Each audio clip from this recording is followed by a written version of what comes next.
రూపేణ అంటారు. దేవుడు మనకు ప్రత్యక్షంగా కనిపించకపోయినా మనుషుల రూపంలో దేవుడు మనకు కనిపిస్తాడనే దానికి గొప్ప ఉదాహరణ కనేకల్లో చిక్కన్నేశ్వర స్వామి. మనిషిగా ఉంటూ ఈ ప్రాంతంలో దేవుడిగా పూజలు అందుకుంటున్న మహోన్నతమైన వ్యక్తి చిక్కన్నేశ్వర స్వామి.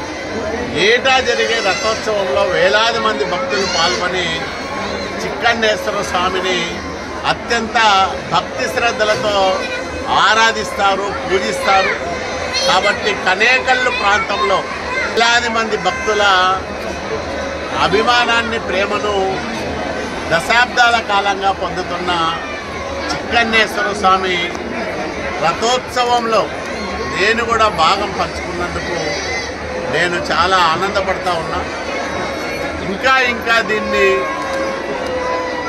పెద్ద ఎత్తున నిర్వహించడానికి భవిష్యత్తులో ప్రభుత్వం తరఫున కూడా చర్యలు తీసుకుంటాం. భక్తులకు ఇంకా సౌకర్యాలు కల్పించడం, ఇంకా పెద్ద సంఖ్యలో భక్తులు పాల్గొనే విధంగా ప్రచారం చేయడం, చిక్కన్నేశ్వర స్వామి చూపించిన మార్గం 10 మందికి ఆదర్శప్రాయం. ఇక్కడే చిక్కన్నేశ్వర చెరువు ఉంది. ఆ చెరువును ఆయనే నిర్మించాడు. కాబట్టి ఈ ప్రాంతంలో కరువు కాటకాలను నివారించడానికి, ప్రజలను, రైతులను ఆదుకోవడానికి ఆనాడు దాదాపు 6 శతాబ్దాల కిందటే చిక్కన్నేశ్వర వడయార్ ఎవరైతే ఉన్నారో ఆయన సాగించిన యజ్ఞం, మహాయజ్ఞం ఈరోజు కూడా ఎంతోమందికి శుభ్బాధ తీరుస్తూ ఉంది. రైతులకు